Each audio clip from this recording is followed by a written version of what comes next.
Hey Void, been a spell. How you doing? Been just kind of catching my breath after my last deluge of reviews. And in that time, well, my review stack started stacking up again. So let's get on with it, shall we? Now, I'm still working through my collection in semi-alphabetical order, mostly just hitting movies in A. And while I'm trying to do them as much in order as I can, there's a few that my partner also wants to see or hasn't seen, and I'm encouraging her to. So, some of those ones are kind of more as I'm able to, which is the case for Akira.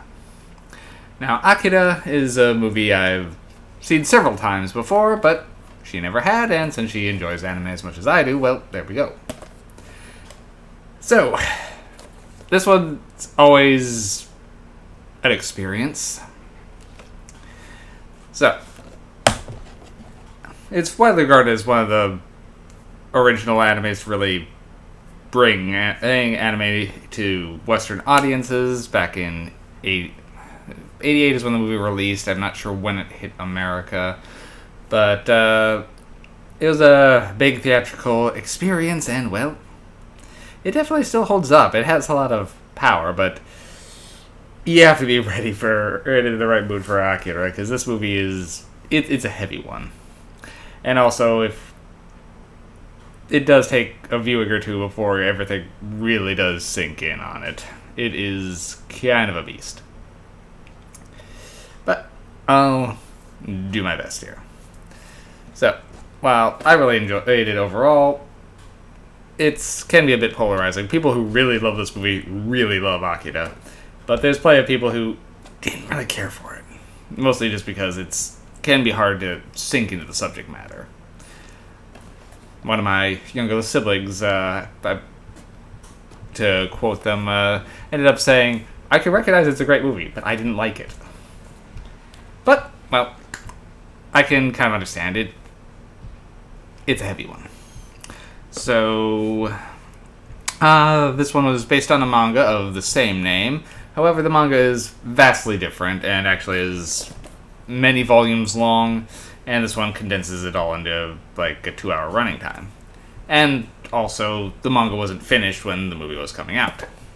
But the author had pretty much creative control over this, so he had kind of final say on what was going into this, so even when it differentiates, it's still the author's vision. The manga didn't actually conclude for 2 years after this released. Okay. So, we are following Kanedaaaaa and Tesuo and their biker gang. They're a bunch of juvenile delinquents, kind of in a gang brawl against the Clown, a group of that was essentially just a rival bike gang. They aren't really developed too much within the confines of this. So, essentially, right now, Tokyo's kind of under a big upheaval politically. There's a lot of civil unrest, a lot of worker disagreements, a lot of economic issues. Mostly then in the wake of a big blast that happened, well, many years before the film starts. Everyone said it was perhaps the start of a Third World War or a nuclear blast, but, well, it may have been Akira.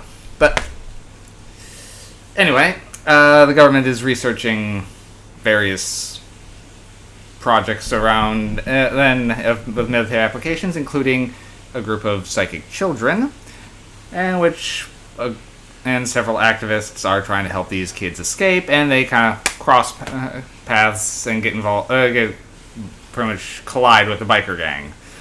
Then Tesuo, the shrimpiest member of the gang, the try-hard guy who's just trying to impress the leader, ends up having direct contact with one of them, which awakens something in him, as he seems to have latent abilities far beyond what most of them are capable of. So, government takes him and begins experimenting on him, causing, well, his powers to grow beyond his own control, and he goes a little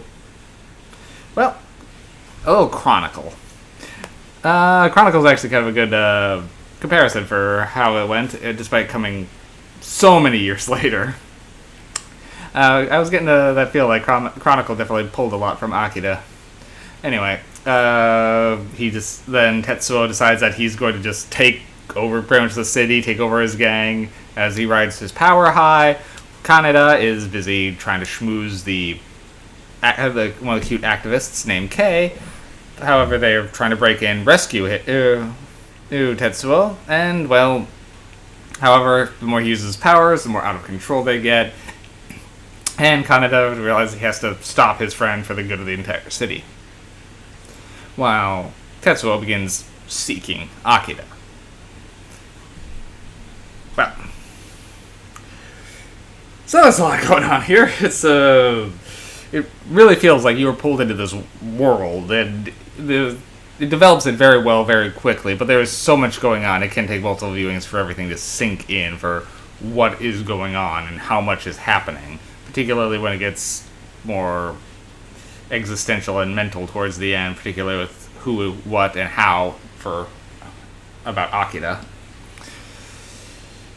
So, the animation is great. The soundtrack is intense on this one, and the opening motorcycle fight scenes are great. So, this one definitely holds up very well overall. That said, it can be kind of heavy, and while I'm in the mood to watch it every once in a while, it's not what I just sit down and watch regularly. So, for me, it's a good 8 MacGuffins. It's a powerful movie, definitely worth seeing, particularly if you love old school anime.